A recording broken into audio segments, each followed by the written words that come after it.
Welcome back to the Stephen Knight Show. Remind you, we're all over social media: Facebook, Twitter, Instagram. Of course, our official website is StephenKnightShow.com.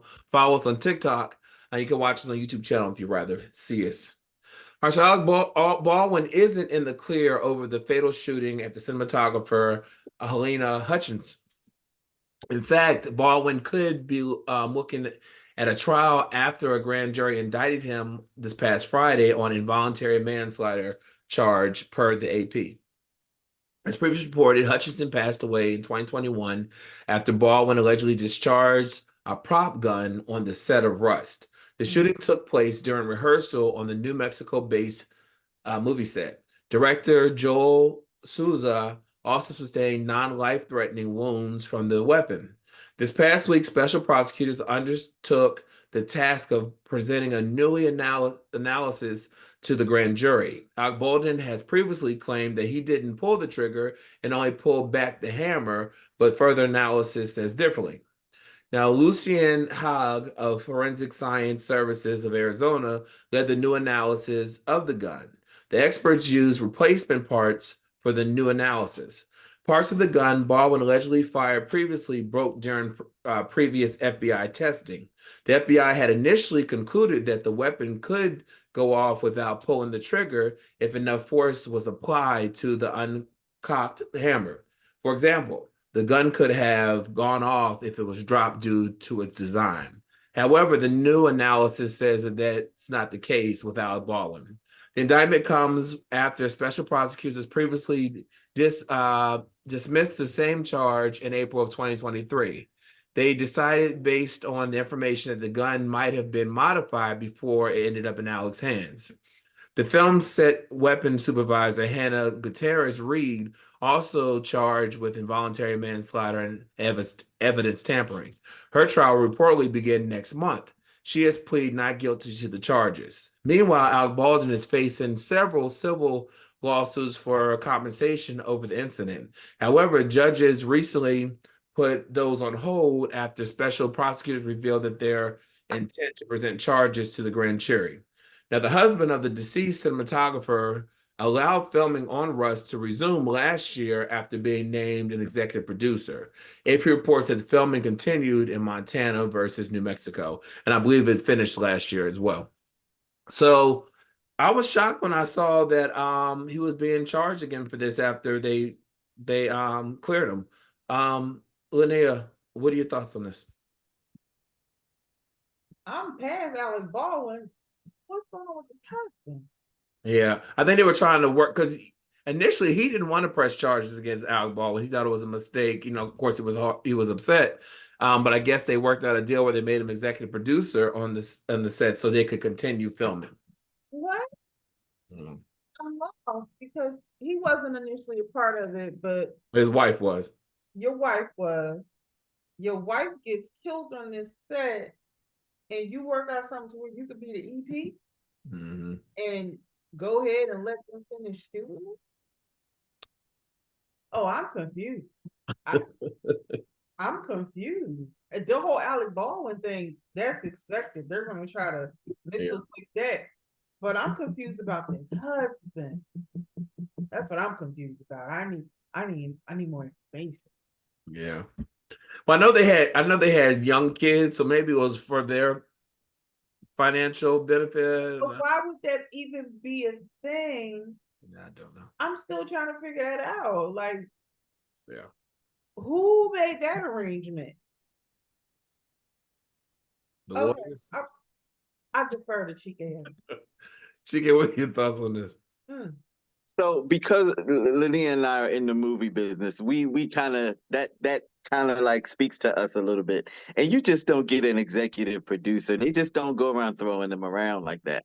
Right. So maybe there's some paperwork behind the deal in there where he gets back end or maybe he gets box office or something. You don't know.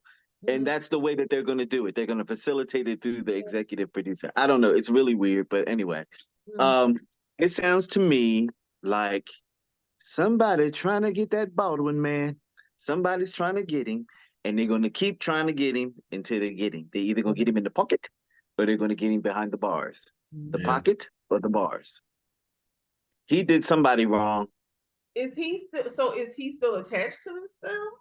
Yeah, remember He's it the was, I star. think he was the star Oh, and the that's what director. Mhm.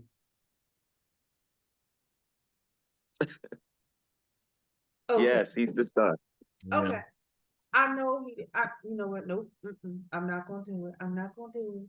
I'm not. His It's a attorneys real are ready. world They said they're ready situation. for it. His attorney said, "Bring it on."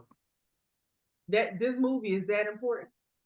It's an independent So movie so too. I can say this. If he doesn't go to jail, like I don't think that he will, but Yeah. he's definitely gonna have to cough up some dividends. Yeah, Definitely. that's what I'm thinking as well. People are gonna. You know what's crazy? People are gonna go see this movie just because of everything that's going on with it. Right. They're Yeah. gonna want to go see it. Mhm. This is why he decided yes to the executive producer position. Right. They're gonna go see it. Some more press around, I guess. He's probably gonna be on tour. This is my wife's last project. This is what she was working on. She would want me to move They forward. want this. Right. Well, Jeannie Mai has reportedly asked the judge to hold off on enforcing their prenuptial agreement with her ex-husband Jeezy. She claims that she did not have enough time to thoroughly review the agreement before signing it. In her request, she filed with Fulton County Superior Court. She seeks to either deny Jeezy's motion to enforce the prenup or to postpone its enforcement until both parties can exchange information about the terms. Now, according to court documents obtained by TMZ, she argues that the prenuptial agreement process was rushed. Negotiations began just 5 days before their wedding, leaving her with limited time to conduct a comprehensive examination of the agreement. She expressed concerns about the inadequacy and thoroughness of the due diligence process, stating that she did not have the opportunity to scrutinize Jesus' financials disclosure to ensure a fair deal. She said he only provided one document, and she believes there could be more to it. So she wants to look into the agreement and to his financial disclosures a little bit more. Now, Jeezy filed for divorce against her in September, citing irreparable brokenness in their marriage. In his music, he seemingly implied that he believed that she may have cheated on him, but she vehemently denied any allegations and thinks that he may have cheated on her, which would make the prenuptial agreement it would hold him accountable. Now, she recently spoke about their breakup on Tamara Hall's show. She said she found out about her divorce the same time everyone else did in the world. But she said that she shares a daughter, Monaco Jenkins, with Jeezy, and said even though this year met the most broken version of her, she also met the strongest version of her, and that she's committed to raising the biggest blessing in the world, which is her daughter.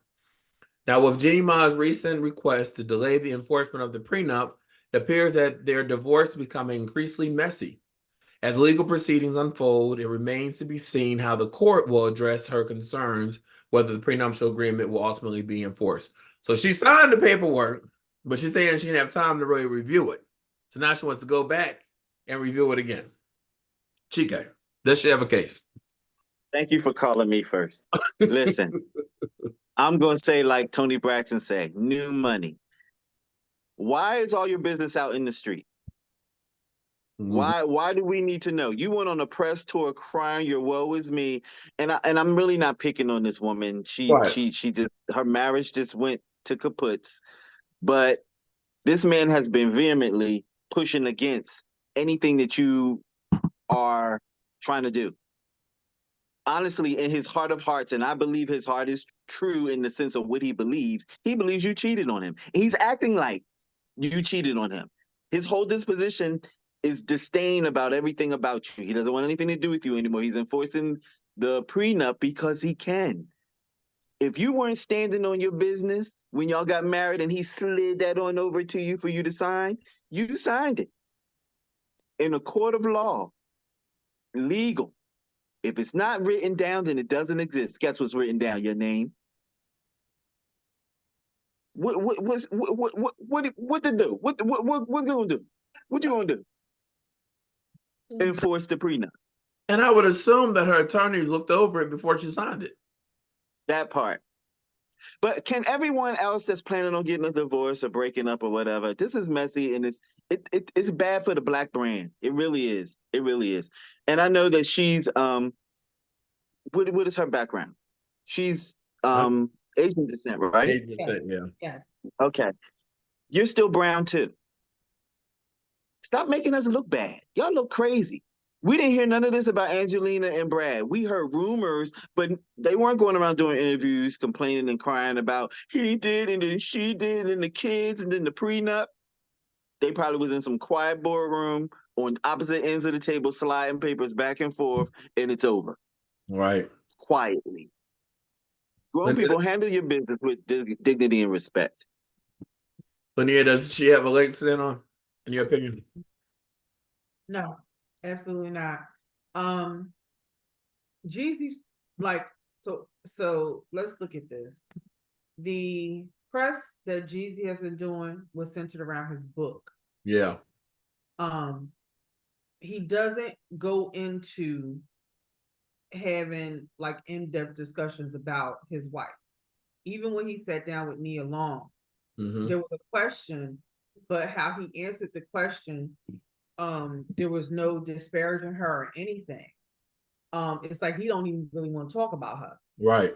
To Chike's point of, I got an issue with this girl. I don't even want to talk about her.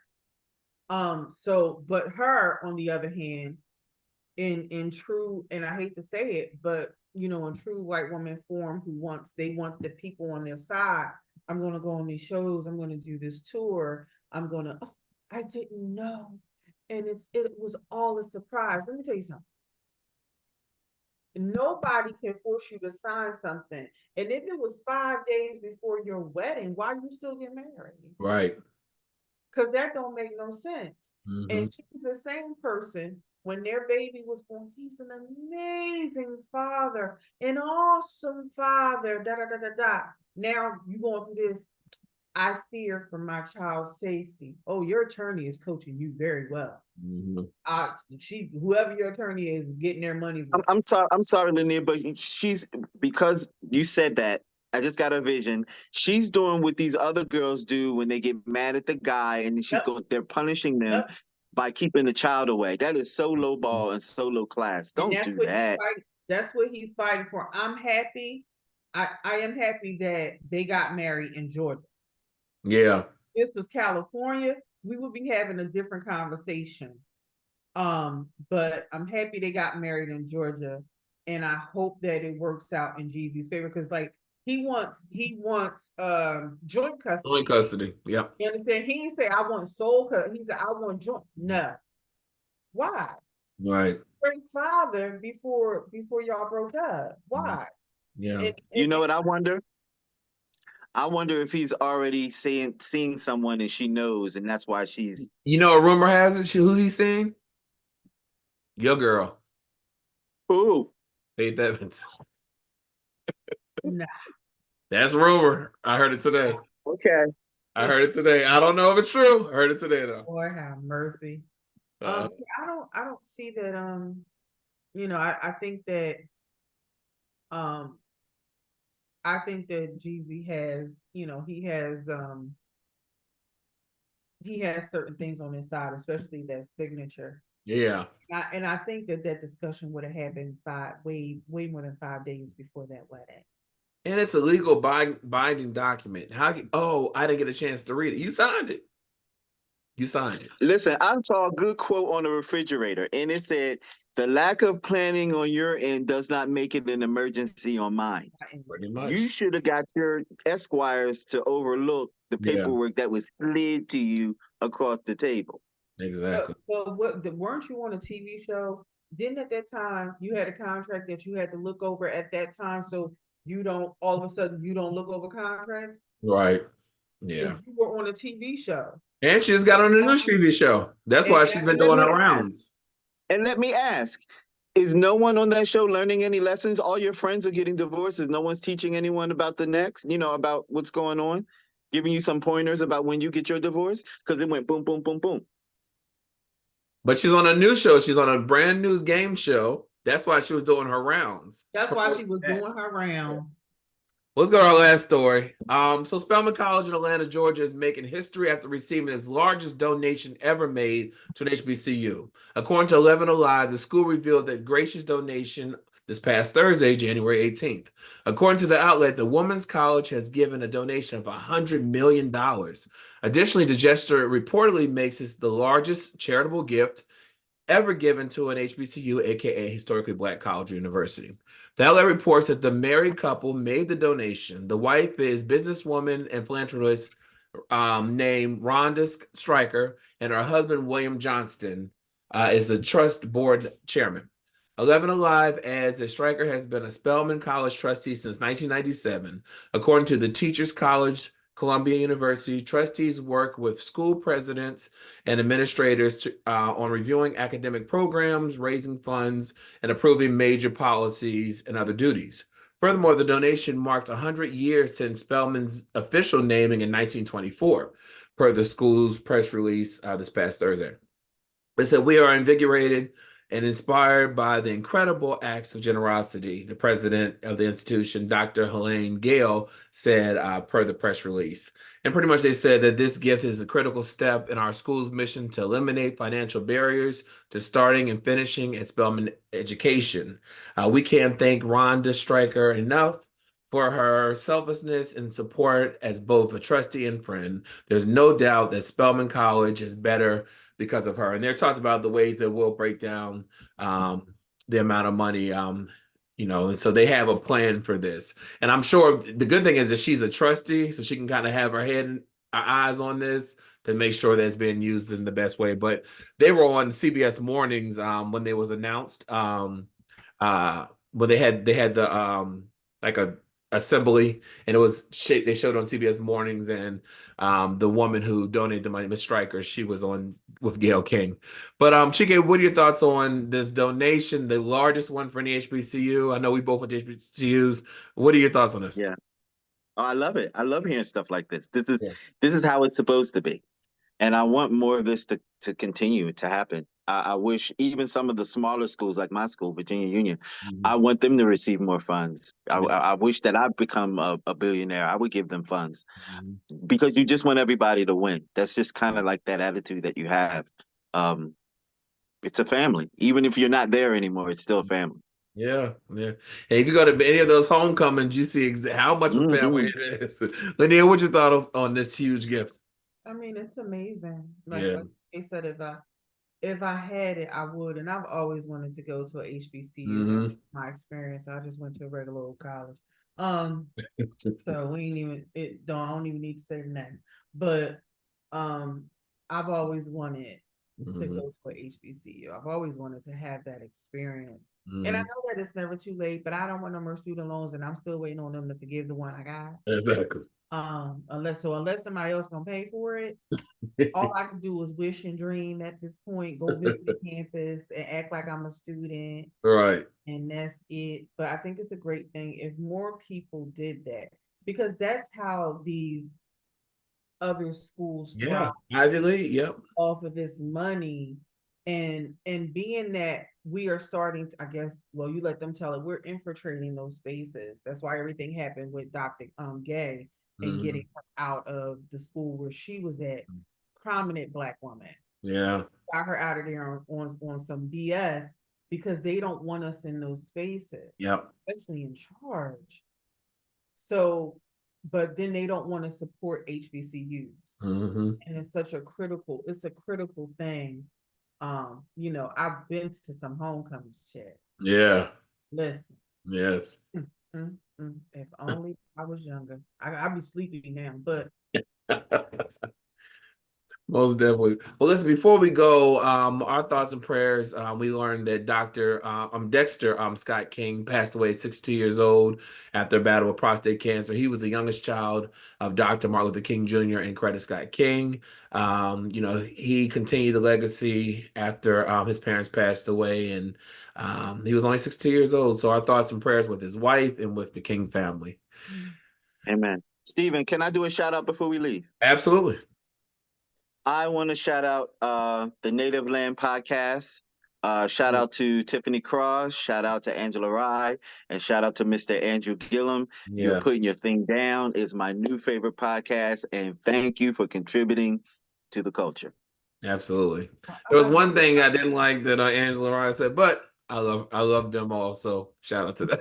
Let We'll me talk do- about that next time. Yeah, let me do one before we get off. Shout out to Perfect 10 Design. Thank you, Tori. I love Yes. you. Yes. Thank you. Thank you so much for that flyer. Thank you. Well, listen, Lanier, thank you. First show in the books. Check out See Movie Reviews, and we'll be right back after this. Yes, sir.